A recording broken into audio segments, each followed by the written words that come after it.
E agora a gente vai para a nossa primeira mesa, que é uma mesa realmente especial. O nome é Guardiães da Memória. Escritoras negras refletem sobre o poder de narrar e imaginar outras mulheres negras, resgatando histórias, trajetórias e presenças que sustentam a nossa cultura.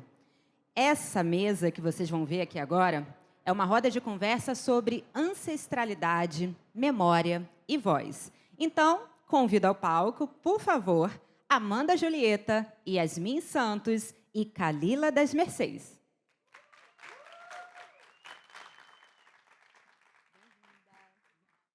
Bem-vinda, meninas. O palco é todo de vocês. Bom dia a todas as pessoas aqui presentes. Quem quiser pode chegar, ficar à vontade, vir aqui mais para frente para a gente fazer, né, essa conversa aqui entre amigas, conversas de amigas, conversas de comadre.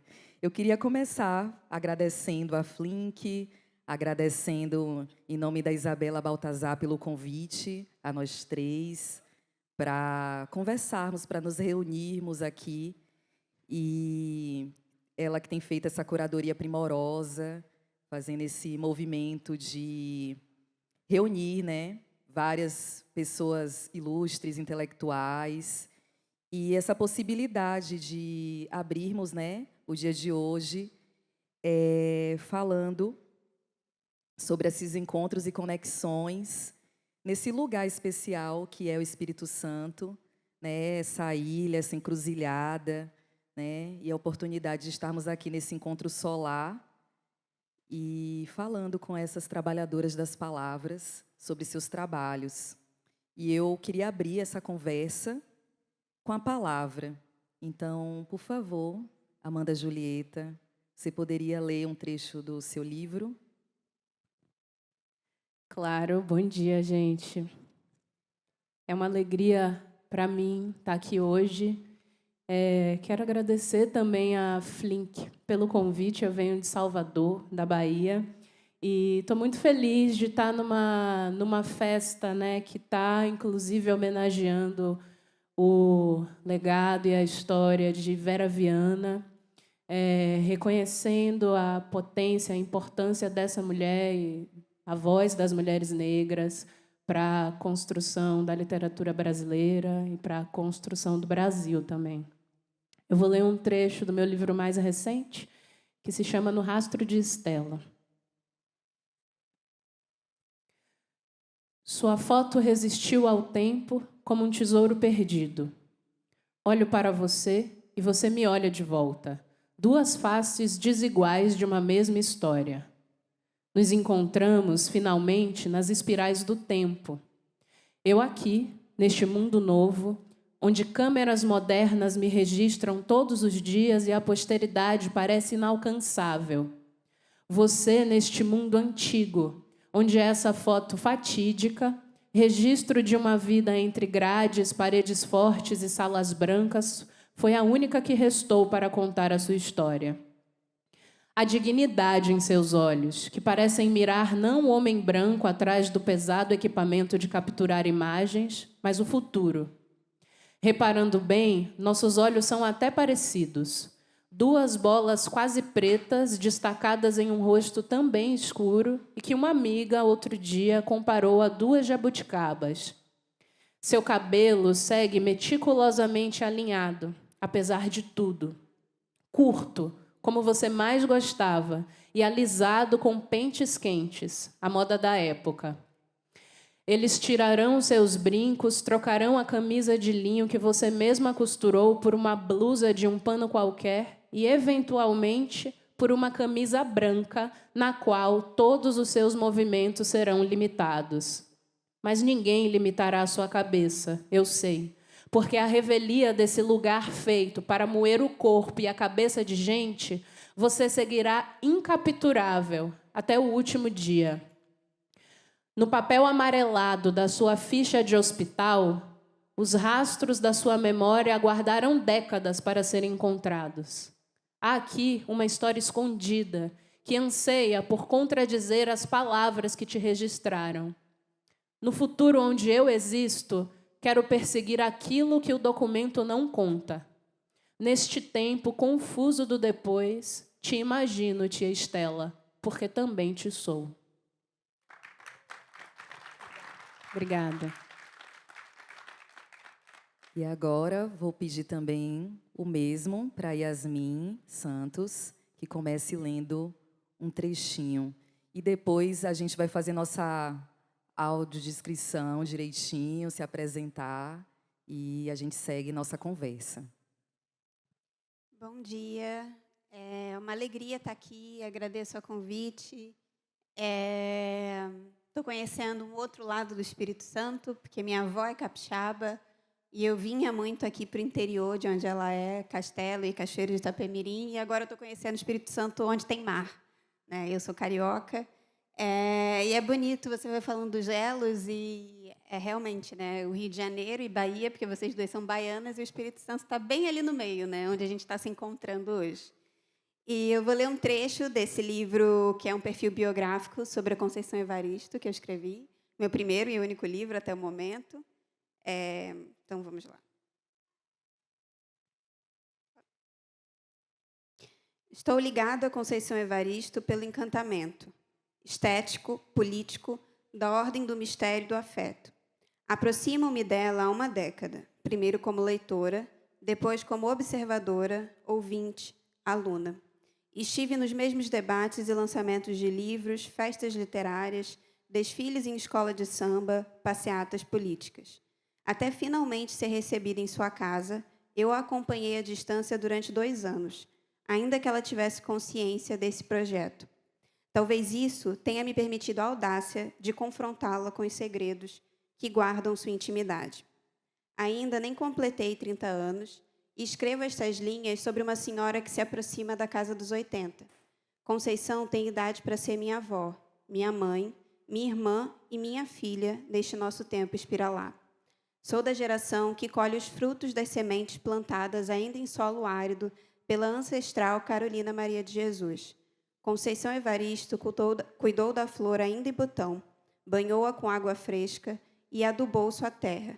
Talvez se possa pensar neste ensaio no que tem de tentativa, para sempre incompleta, de fotografar a imperfeita multiplicidade de Conceição e esse barro invisível que nos une e nos molda à sua maneira.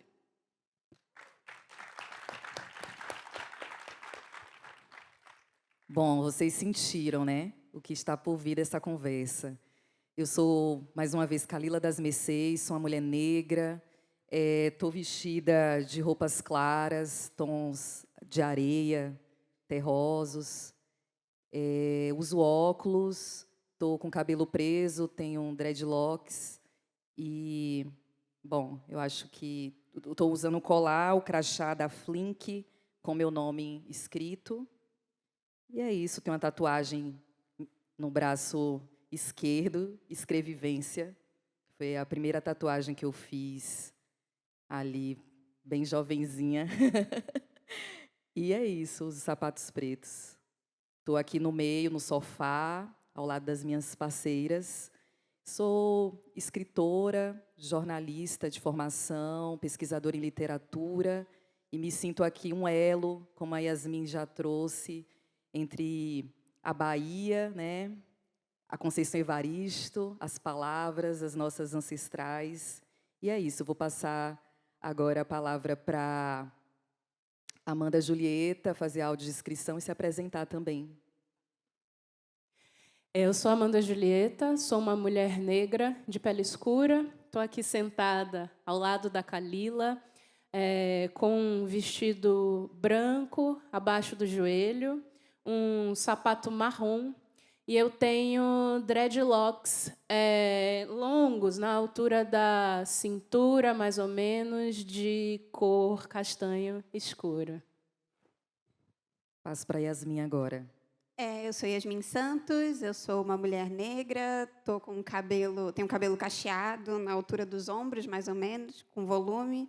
Estou com uma calça jeans clara, uma camisa azul escura, com um sapato roxo de salto, Uso óculos e acho que é isso. Estou sentada aqui do lado da Kalila, as três estão nesse sofazinho aqui de couro da Flink.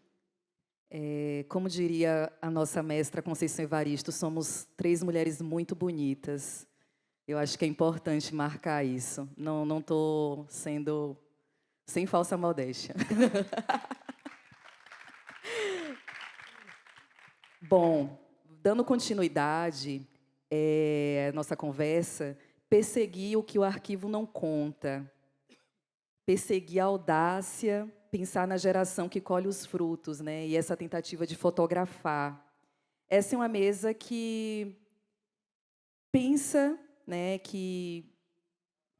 em ampliar o imaginário, mas também é uma mesa que trabalha muito, né, a lapidação das palavras.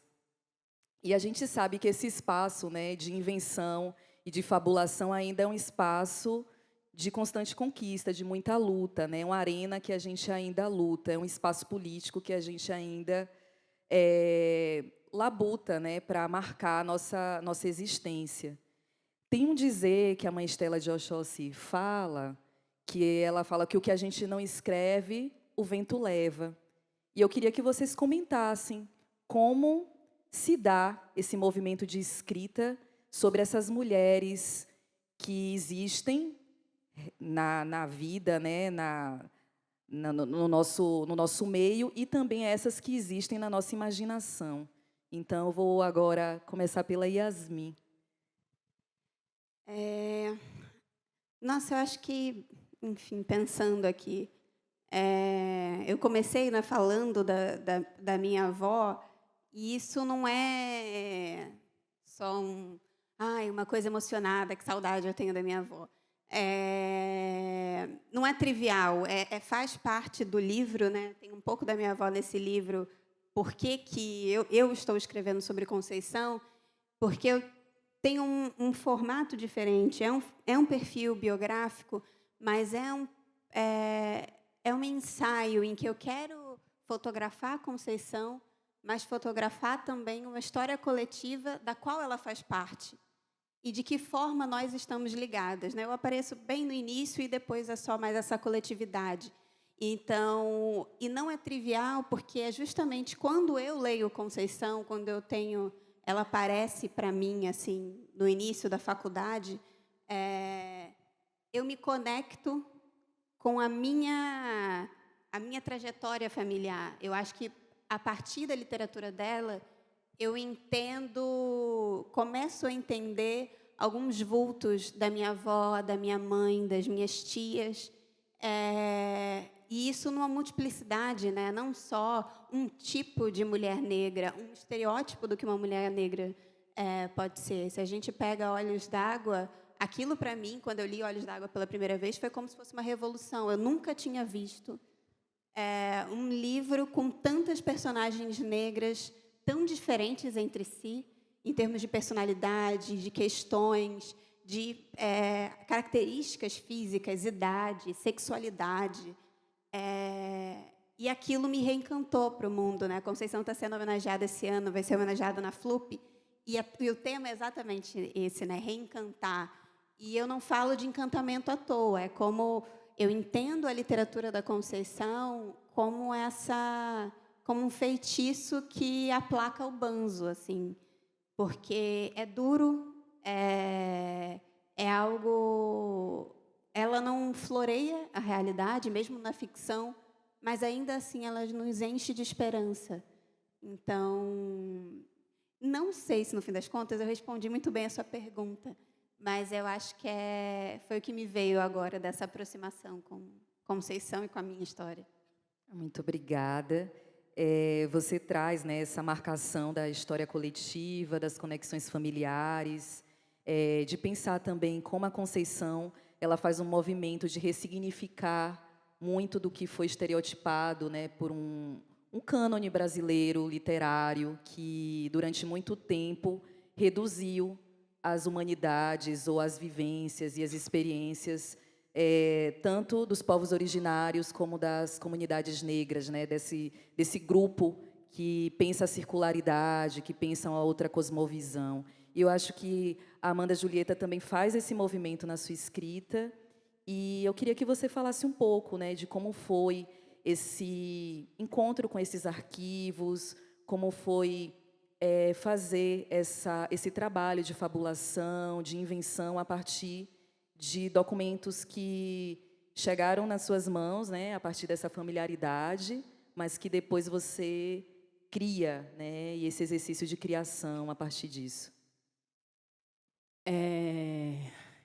Eu acho que, primeiro, eu queria dizer que tem uma outra coisa que é muito interessante nessa mesa e que talvez a Isabela, que fez a curadoria, nem saiba, mas vocês têm uma relação muito próxima com a Conceição Evaristo, e o meu livro surge a partir de uma fala de Conceição Evaristo.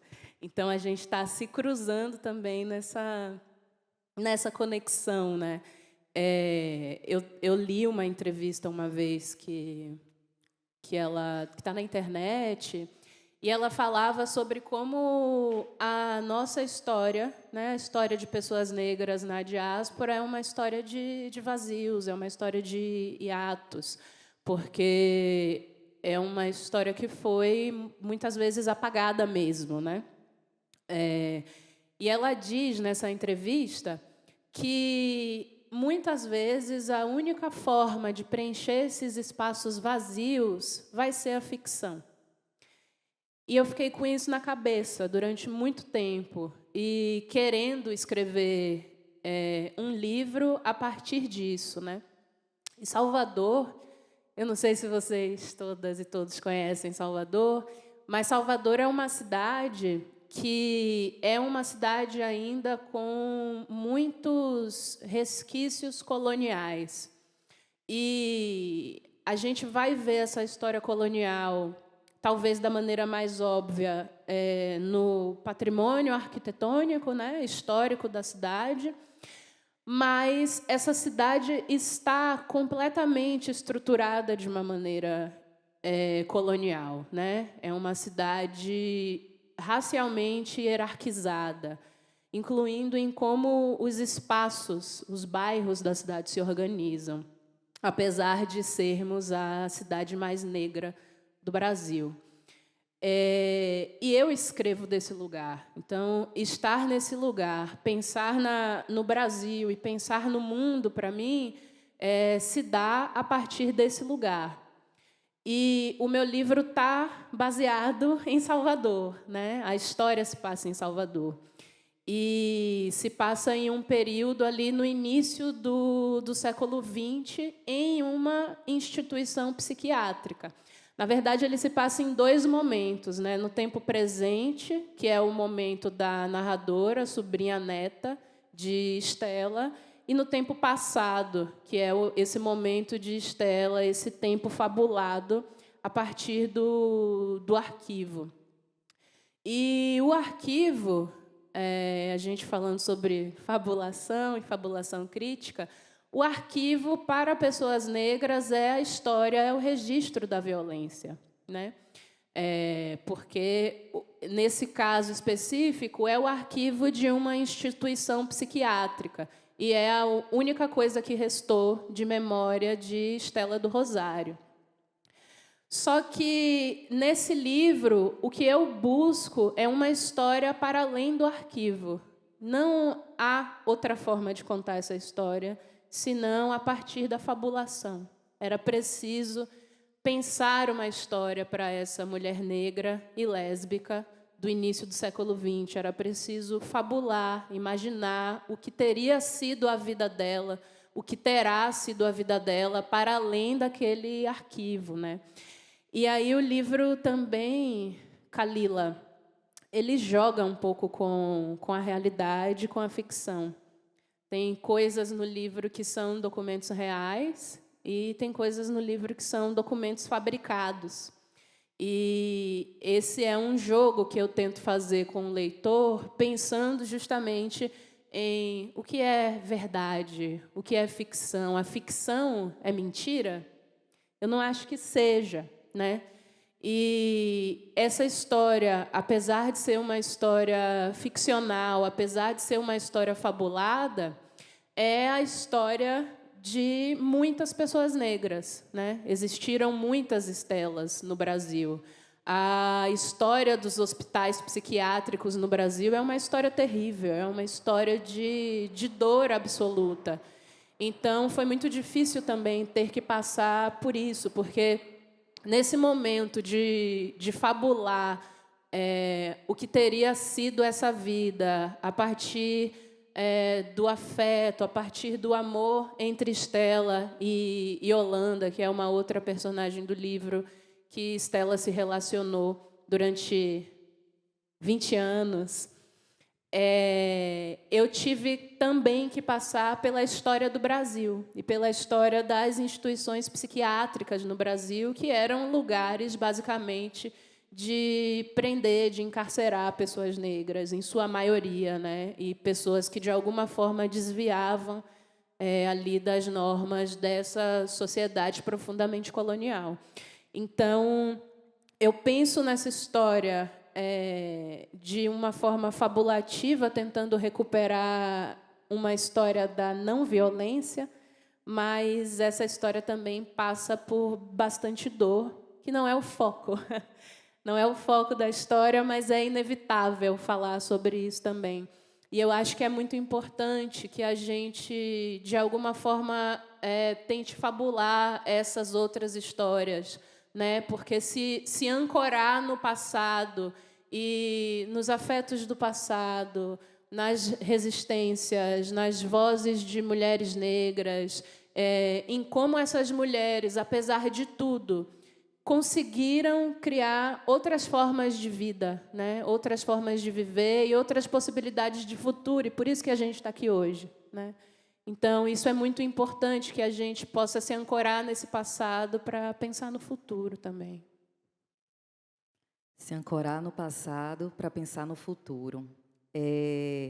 Enquanto você estava falando, eu fiquei lembrando da Conceição. Eu tive a oportunidade de trabalhar, ter a Conceição como minha supervisora do pós-doutorado na Universidade de São Paulo. E foi um presente, né, ter essa grande mestra sendo, enfim, uma amiga, uma professora lado a lado, né, enfim, eu poder oferecer uma disciplina ao lado dela, podermos falar sobre escrevivência, que ano que vem completa 30 anos, de um conceito que muitas vezes é utilizado de maneira equivocada, como uma palavra que escrever a vivência, né? E as pessoas vão utilizando isso de forma com uma certa negligência, e conceitos, né, epistemologias poéticas que são formuladas por intelectuais negras devem ser respeitadas e utilizadas e aplicadas de uma forma respeitosa também, né? Assim como outras conexões, outros pensamentos que a gente tem discutido dentro do espaço acadêmico e fora dele. E a Conceição, ela trabalha escrevivência a partir de gêneses que deslocam as mulheres negras de um lugar estigmatizado para um outro lugar, né? Que é um lugar da presença, é um lugar da possibilidade de narrar e também de inventar, né? Então, ela sempre tem um dizer dela que é emblemático, né? Sobre a história não ser feita para ninaus da casa grande e, enfim, permanecer, né? A fim de lutar, né? Eu estou fazendo uma paráfrase porque eu sempre acho melhor não falar exatamente o que a Conceição diz, mas afinar, né, esses espaços que vão se reconstruindo nesse tempo, né, agora. Tem uma coisa que, enquanto a Amanda estava falando, que eu achei interessante, sobre a Estela Rosário, né? E aí me veio a Estela do Patrocínio e o Bispo do Rosário, que são duas figuras emblemáticas da nossa história, dois artistas também que passaram por essa violência, né? E que nós todos tivemos a chance de conhecê-los, né? A partir dos seus trabalhos, tanto do Falatório de Estela, do Patrocínio, como as obras de arte deixadas pelo Bispo do Rosário. Então, para pensar também, né, como essa fabulação, né, como essas palavras, como esses nomes e sobrenomes também configuram um tempo, configuram outros dos nossos que também deixaram um legado importante para a nossa arte. E eu queria perguntar a Yasmin agora, pegando esse gancho, né, da escrevivência, para não adormecer os da casa grande e sim acordá-los desses sonos e sonhos injustos. Como foi escrever esse livro? Como foi esses diálogos com a Conceição Evaristo? Como foi, enfim, entrar na casa do Morro da Conceição e conversar com essa mulher que tem uma história que entrecruza com esse Brasil que a Amanda Julieta também traz, né? Esse século XX, marcado por grandes mudanças sociais, grandes mudanças políticas, e também uma mulher que atravessa à frente do seu tempo, né? A Conceição é a mulher à frente do tempo. Na verdade, a Conceição é a mulher do seu tempo, né? Que aproveita bem esse momento aí todo.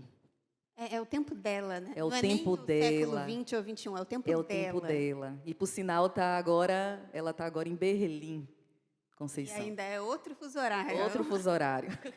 Mas é sempre uma coisa, né? Conceição é um evento, assim, onde ela chega. E muito generosa. Muito... uma coisa que vocês vão... Né, quem lê o livro ou for ler vai ver que Conceição me deu uns perdidos. Isso, normal, uma agenda muito lotada. Mas sempre muito solícita. Quando ela estava comigo, ela me olhava no olho. E era, de alguma forma, eu sinto que ela guiou esse livro, porque uma frase que me perturbava e que as pessoas sempre vêm me perguntar, que a Conceição já falou várias vezes, antes de ter esse livro, ela falava: leiam meus livros, não leiam minha biografia. Ela não tinha biografia, não tinha nada. Ela falava: leiam meus livros, não leiam a minha biografia. Não se atentem que eu sou uma menina que, né, veio da favela, do Penduraçaia. Não contem só essa narrativa de superação que vocês gostam de colocar na mulher negra, né? Mas leiam a minha literatura. Então, quando eu chego nesse projeto, eu fico assim, como que eu não vou trair Conceição contando a trajetória dela? E é um livro construído justamente para usar essa ideia de escrevivência, contando essa trajetória amalgamada, uma trajetória coletiva, com uma certa distração para que as pessoas leiam Conceição. Porque tem muitos elos possíveis entre o primeiro capítulo, por exemplo, que é Fios de Ferro, ele é focado em Dona Joana, que é a mãe de Conceição, né? E eu decido começar antes do nascimento de Conceição, porque na primeira entrevista ela já me alerta e fala assim: olha, minha filha, você tem que entender que, para mim, a minha memória é o campo onde eu faço ficção. E é muito difícil para mim dar um relato para você, uma coisa seca. Fazer memória é fazer ficção. E eu falei, tá tudo bem. A gente vai nessa toada. Eu acho que é importante eu te ouvir do jeito que você lembra. E nessa primeira entrevista eu entendi, assim, eu quero contar a história da Conceição por ela mesma, né? Claro, sou eu escrevendo, mas do jeito dela. Tem os arquivos, claro, eu tive acesso a cartas que ela trocava com a mãe dela, tem fotos antigas, mas é uma espécie também de revelar, mas não revelar totalmente. Conceição tem esse mistério, e ela gosta desse mistério. O mistério tem um papel muito importante na literatura dela.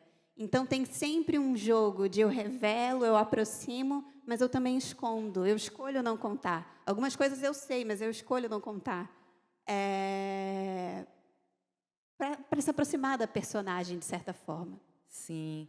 Enquanto você fala, eu lembrei que em Becos da Memória, quem já teve a oportunidade de ler, a Conceição ela nos oferece fotografias, né, do seu arquivo pessoal, em que a família dela, né, e vizinhança estão ali em momentos íntimos, né, de festividades, primeira comunhão, ali sentada com as avós, com as tias, com os primos, sorrindo, em momentos que eu considero íntimos e também, assim, diferente do que a gente viu, talvez, em Euclides da Cunha, né, com a história de Canudos, né, em Os Sertões, que é um livro que já vai para um olhar mais estigmatizado, que vai mostrar as pessoas negras no sofrimento, não mostra a romaria, não mostra somente a fé, não mostra os momentos também bonitos e belos. Então, acho que a Conceição nos oferece essas imagens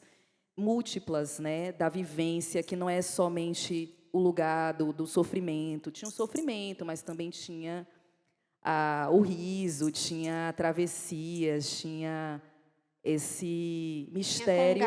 Tinha congada, tinha festa, né? Tinha esse desejo, essa fome de conhecimento, né, que ela marca, né, a partir da Maria Nova, né? Então, eu acho que a Conceição ela movimenta também aspectos que o cânone deixou correr frouxo, né? Que é esse lugar também da vida pulsando, né? Do gozo, da alegria. Mas tem uma coisa que você falou de escrevivência e eu acho importante, né? Você falou a frase célebre, e é muito bonito quando você se aproxima de como a Conceição e sofisticado, bonito e sofisticado, como ela constrói esse conceito pensando justamente a imagem estereotípica, né, da mãe preta, a mulher escravizada que, como parte do seu trabalho, devia contar histórias para ninar crianças brancas que provavelmente não iam se preocupar nem com ela quando crescessem e nem com os filhos e os netos possíveis dessa mulher. Mas ela deveria contar histórias para que ela ninasse. E mesmo se ela quisesse contar histórias terríveis para que não dormisse, isso iria se voltar contra ela. Então, ela constrói isso e muitas vezes as pessoas chegam e pensam mas é uma escrita narcísica, porque você vai falar da sua própria trajetória. E aí, de novo, isso tem um capítulo inteiro que liga a escrevivência, de certa forma, é você entender o conceito pelos termos do conceito. Exatamente. Conceição está falando ali, vamos da mitologia que ela se referencia, que é a mitologia afro-brasileira, que é a mitologia iorubá, que é pegar os espelhos de Oxum e de Iemanjá, e não Narciso, não demonizando a mitologia greco-romana, mas vamos olhar o que diz a mitologia de Narciso, que se olha no espelho e definha, e vamos olhar os espelhos de Oxum e de Iemanjá e o papel que eles têm na narrativa, que são muito mais parecidos com o papel da escrevivência, que é uma ferramenta de luta, né? Exatamente. Não é um espelho só para se ver, é um espelho para se ver, para ver o outro e construir suas táticas e estratégias, né, de sobrevivência. Exatamente. É um espelho que também é arma. Isso é lindo. Conceição é muito profunda e generosa. E eu queria saber, gente, só deixar um aviso que a gente tem um espaço exclusivo para autógrafos, né? E a gente, daqui a pouco, quando terminar a mesa, a gente vai autografar para quem tiver interesse. Os livros estão na livraria oficial, né? Então, procurem conhecer nossos trabalhos.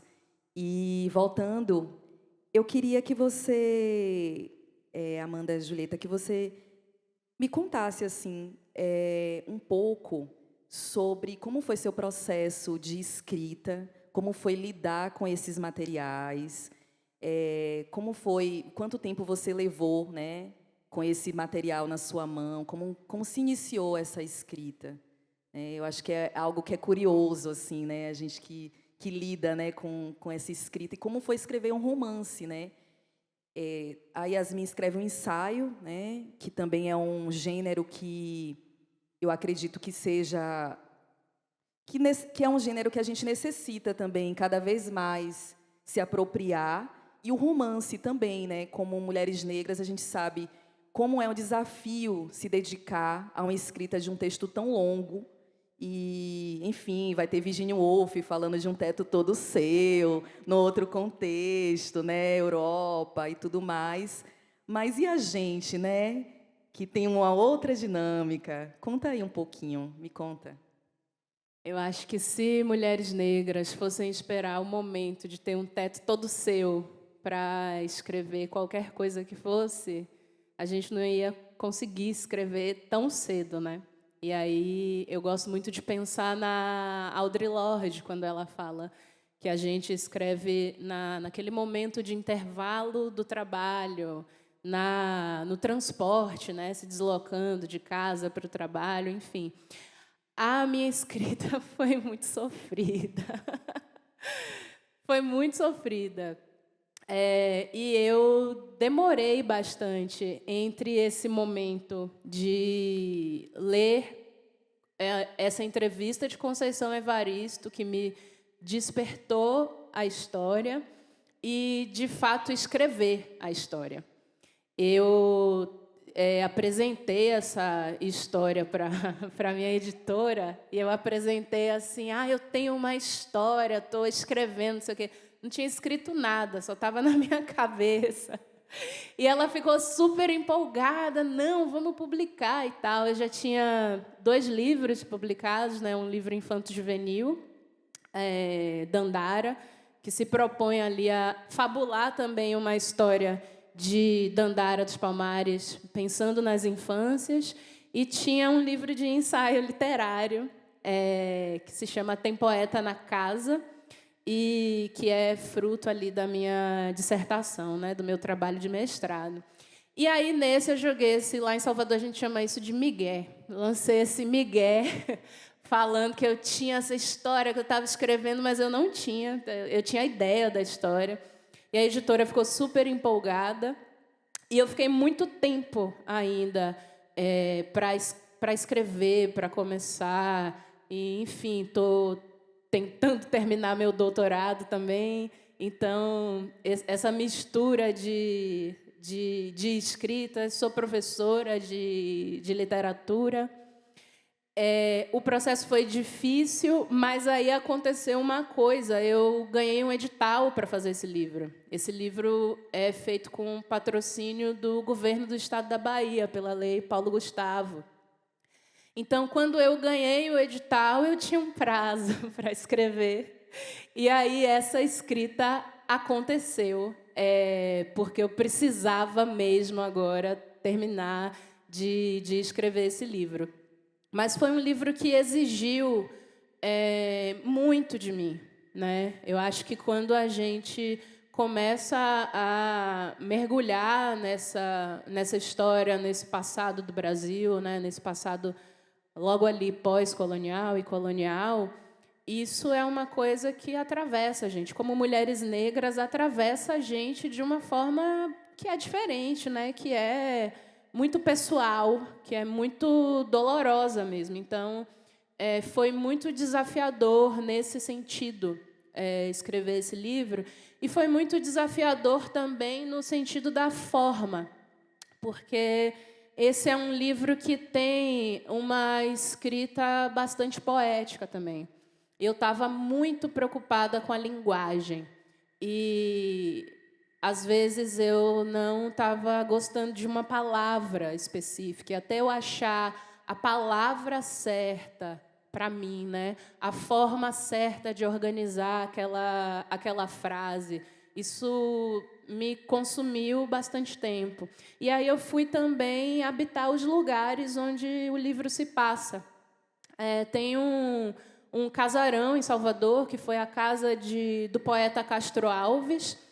E esse casarão realmente foi o hospital psiquiátrico, né? Que é o hospital psiquiátrico que está aqui no livro, onde a personagem ficou internada. Então, eu passava por esse casarão, e isso me levou a sentir muitas coisas. E eu passava também, tomava banhos na Praia da Preguiça, que é uma praia lá no centro de Salvador, que é muito importante para a personagem, né? Então, isso, de certa forma, me fez atravessar o tempo também. Me fez entender os silêncios desse tempo, me fez viver os silêncios desse tempo, né? E os silêncios desse tempo, os vazios desse tempo, estão também refletidos na forma do livro. Se vocês lerem, vocês vão ver que é um livro com bastante silêncio, é um livro com bastante vazio.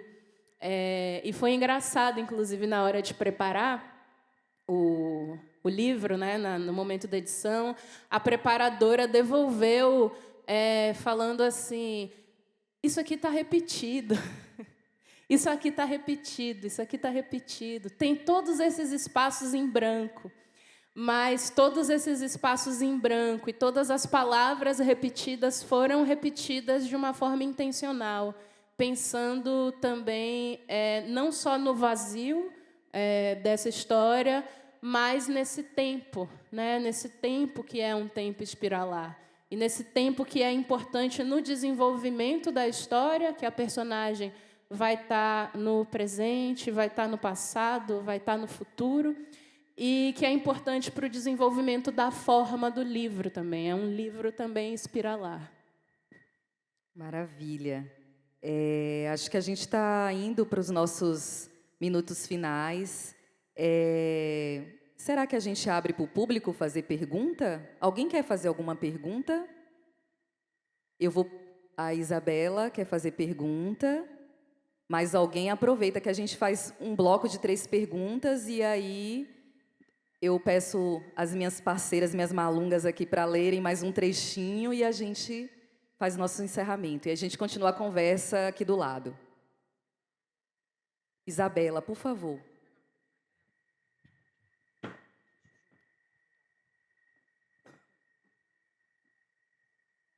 A gente pode começar por você, se você quiser. Não? Tá.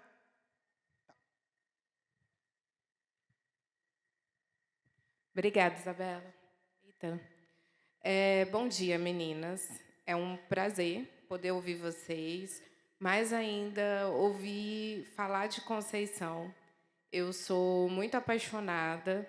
Esse moço que está aqui do meu lado, inclusive, me fez escrever uma poesia e o fruto dessa poesia veio de Conceição porque ela começa a escrever a partir dos 40. E muitas vezes a gente pensa assim, já atingi uma certa idade e acabou.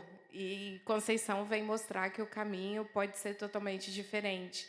E essa força, essa energia de Conceição é incrível. Uma das literaturas dela que mais me tocou foi Canção para Ninar Menino Grande. E me lembrou muito uma literatura africana, da Paulina Chiziane, a obra Niket. Eu tive a oportunidade, inclusive, de participar de um evento online com Conceição. Fiz essa pergunta para ela. Falei, Conceição, tem alguma coisa a ver? Né? Você pegou alguma referência de Paulina? Ou é uma questão mais social mesmo, né? Que a gente divide por conta da colonização portuguesa, do processo de escravização, das culturas, né, que se formaram. E aí eu queria perguntar para vocês sobre essa obra, Canção para Ninar Menino Grande, porque toda vez que eu converso sobre ela com alguém, as opiniões são muito diversas. A obra é incrível e a obra me provoca ao mesmo tempo. E eu queria ouvir um pouquinho de vocês sobre essa narrativa de Conceição. Por favor, obrigada. Bora fazer um bloquinho. Mais pergunta aqui? Eu posso fazer depois. Vou fazer a minha, então. Faça. Meninas, Amanda trouxe um ponto muito bacana sobre a escrita, e aí eu queria fazer um cruzamento... Desculpa, não me apresentei, sou Isabela Baltazar. Eu queria fazer um cruzamento sobre a escrita e o mercado, e eu sei que a gente não vai conseguir se aprofundar, mas sobre essas expectativas da editoração e como a nossa escrita, naturalmente, não vai conseguir atender as expectativas de uma editoração, enfim, e sobre como a gente precisa trabalhar os nossos textos para... bem, a gente não é pós-estruturalista, a gente não está... Talvez a nossa escrita não esteja enquadrada em alguma escola literária para que o nosso texto seja aceito, deglutido, estudado ou editorado de determinada forma. Então, eu queria que vocês refletissem um pouco sobre como a gente, e aí eu me incluo, a gente, escreve e atende pelo menos, precisa atender a essas demandas editoriais e como a gente ultrapassa essas demandas e ainda assim consegue publicar. Porque, quando eu criei essa mesa, eu pensei muito sobre a formalização, colocar em livro, em papel, essas memórias, porque a oralidade é importantíssima, mas a gente precisa colocar no papel também. E como a gente consegue colocar no papel, ainda que essa escrita seja a que tenha repetição, a que navegue no tempo de forma não linear, enfim, é isso. Mais alguma pergunta? Mais uma? Bom, antes de passar aqui para minhas companheiras, eu queria que nós três mostrássemos a capa dos nossos livros, só para poder fazer um contexto. Quem tem medo de mulher preta em capa de livro? Eu fico sempre pensando se as pessoas têm coragem de colocar nas suas bibliotecas livros como esses, com essas capas. E isso é sobre pensar nisso que a Isabela trouxe. Só para poder já levantar polêmicas e também responder uma coisa que minha parceira perguntou. Ela falou assim, se ficção era mentira. Para mim, ficção é trabalho.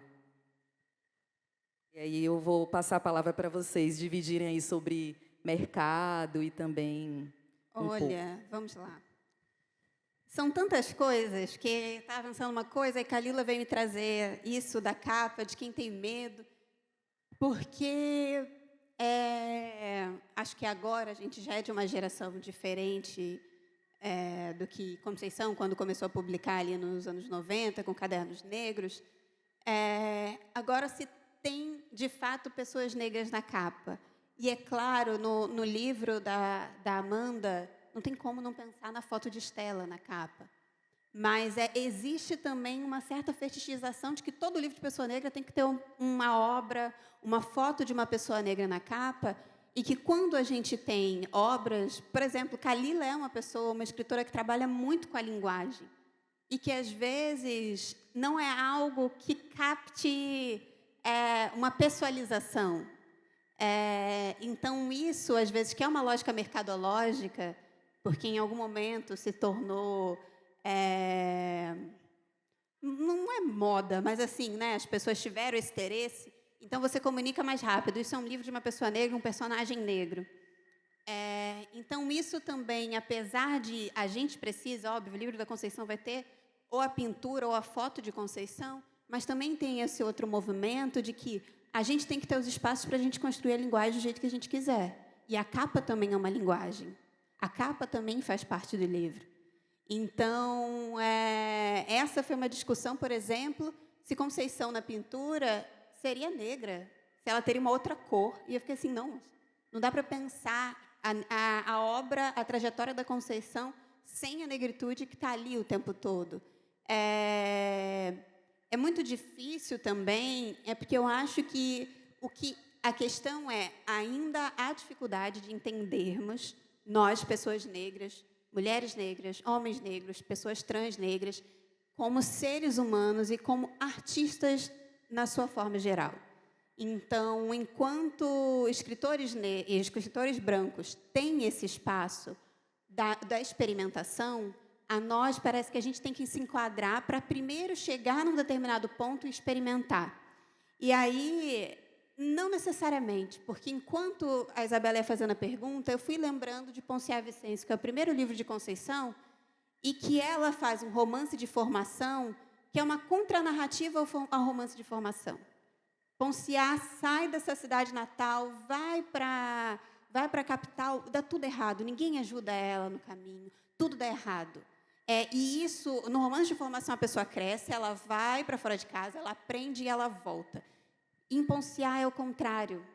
Quanto mais ela se afasta dessa terra que era dela, mais as coisas dão errado, mais o sofrimento, mais ela se debate com o racismo, e ela precisa, na verdade, voltar para ela entender qual é a herança dela, né? Que fica a Néngua Caínda falando o tempo todo para ela, você tem que buscar a sua herança, e passa por um processo também de enlouquecimento. É muito difícil, porque eu acho que, como a gente está no momento, eu sou escritora, sou jornalista, eu sou editora, então a gente tem esse lugar de, quando a gente está conversando, como ontem eu estava conversando com Kalila, eu estou ouvindo a Kalila, eu estou olhando a Kalila no olho e, como editora, eu vou pensar como que a gente vai fazer essa troca para que você construa o romance, o conto que você quer no papel, mas não que eu vou determinar que a página acaba assim, porque esse é o padrão da editora. Eu acho que a gente tem que ter essas pessoas que ficam falando que eu ajo como agente dupla, que vai brigar do outro lado, porque a linguagem é importante. E perguntam muito pouco para a gente, para nós, pessoas negras, qual é a nossa... O que a gente pensa sobre linguagem, né? É mais, o que é a resistência? Não sei o quê. E não estou falando que isso não é importante, mas não nos veem como artistas. E artistas se preocupam com isso, se preocupam com a forma e não só com o conteúdo. E respondendo... a outra pergunta, eu acho lindo, né, o personagem do Fio Jasmin. Quer dizer, ele é um canalha, a Conceição mesmo diz, né? E é um canalha que você não consegue odiar, porque você vai vendo as canalices e você vai gostando dele mesmo assim. E é o primeiro romance da Conceição com protagonista masculino, mas com mulheres contando a história dele e pensando nessa outra inversão a gente fala muito sobre a solidão da mulher negra, mas ela pensando qual é essa solidão do homem negro que ele não percebe, que ele acha que ele traveste de poder, né? Porque ele tem poder sobre a mulher negra, então ele precisa dessa masculinidade para se sentir humano. Então, Conceição vai e desmonta esse menino, esse homem que cresce, ainda sem ter entendido, ainda com esse trauma de nunca ter sido príncipe quando era criança na escola, nas brincadeiras de escola.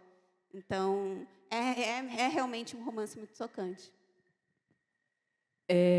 Eu concordo muito com as coisas que você falou, né, sobre o mercado. Enfim, eu acho que um grande indício disso é quando a gente vai nas festas literárias, a gente sempre ser convidada para festas cujo tema é falar sobre raça. Sempre sobre raça, sempre sobre raça. E é óbvio que é importante falar sobre raça, né? Mas sempre sobre raça e sempre com outras pessoas negras, quase nunca sobre outras questões para onde o nosso livro vai levar também, né? Pensando esteticamente. Então, eu acho que não sou boba. O mercado se abriu bastante para pessoas negras, para escritoras negras, mas o mercado descobriu que escritoras negras dão dinheiro, que as pessoas leem escritoras negras, né? Não é uma abertura inocente também, não é uma abertura que está só pensando em como é bom ter diversidade dentro da literatura brasileira e dentro do mercado editorial. E, ainda assim, ainda que o mercado esteja mais aberto para escritoras e escritores negros, a gente continua sendo uma porcentagem ínfima entre os livros publicados, principalmente pelos livros publicados pelas grandes editoras. Eu queria só falar sobre essa questão dupla da capa que você pontua, né? Porque isso foi uma grande preocupação para mim na escrita desse livro, porque o que eu vou pensar é justamente em como essa foto é um registro da violência. Como trazer o registro da violência na capa do livro se o que eu estou propondo é justamente o oposto, né? E aí eu entrei em crise com a minha editora. A minha editora é uma editora pequena de Salvador, mas é uma editora muito bacana, muito legal, tanto no catálogo das obras, é uma editora bastante cuidadosa, quanto no trato com os escritores, em como nós vamos tomando as decisões editoriais. Quando você abre esse livro, tem uma ilustração.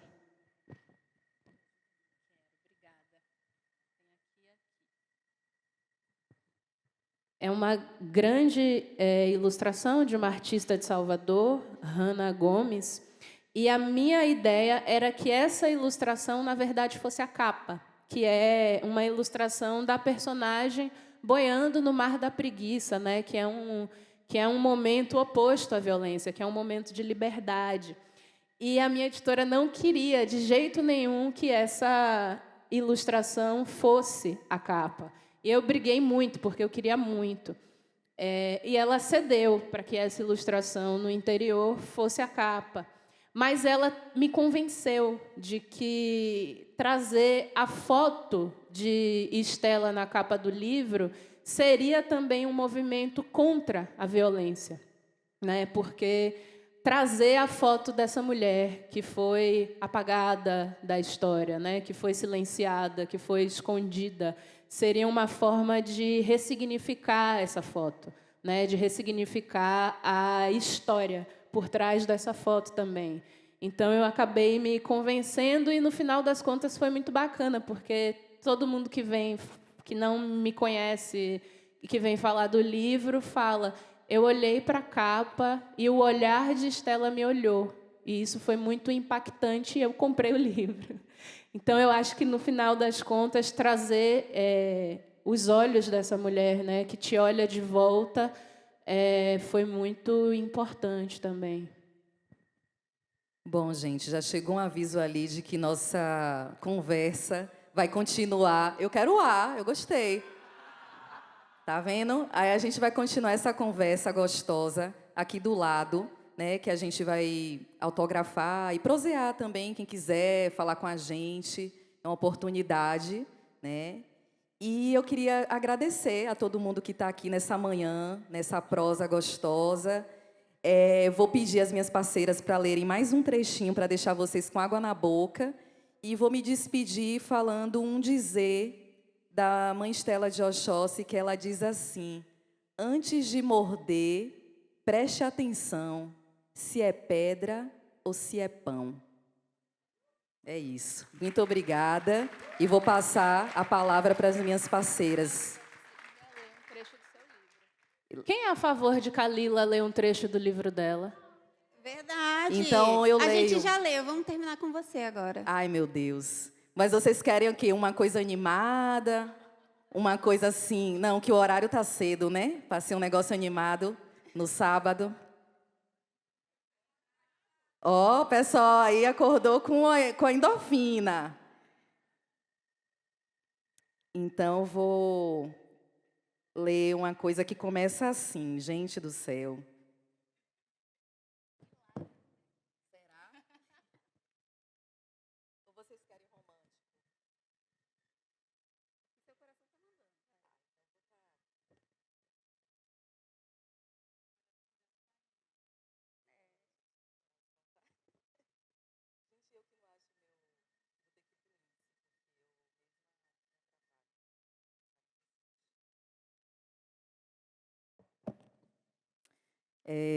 Bem baiano esse.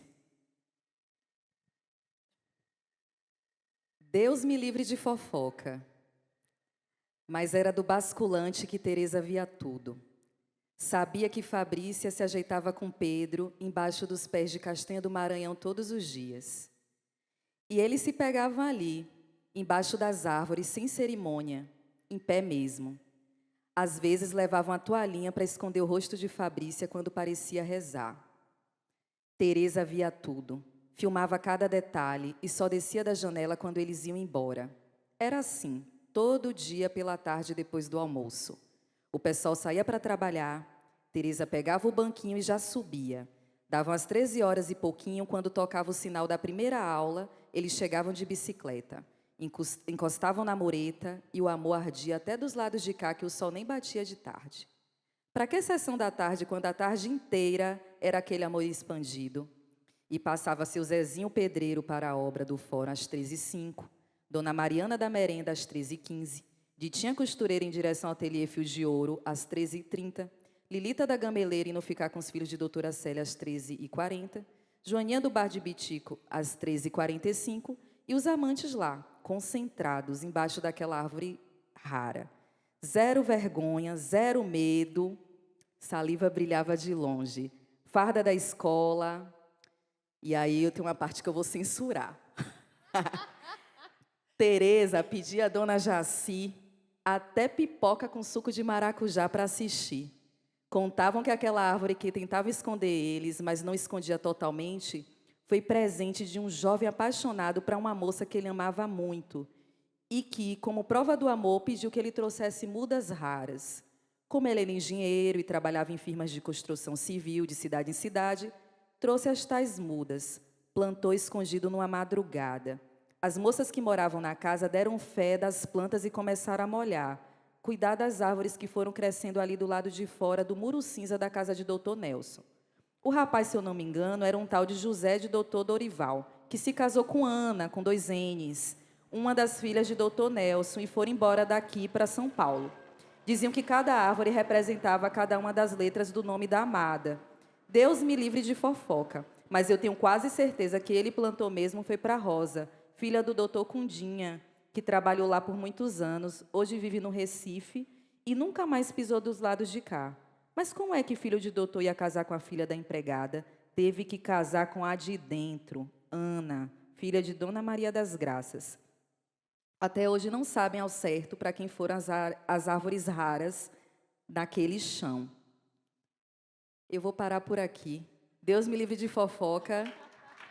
Quem que...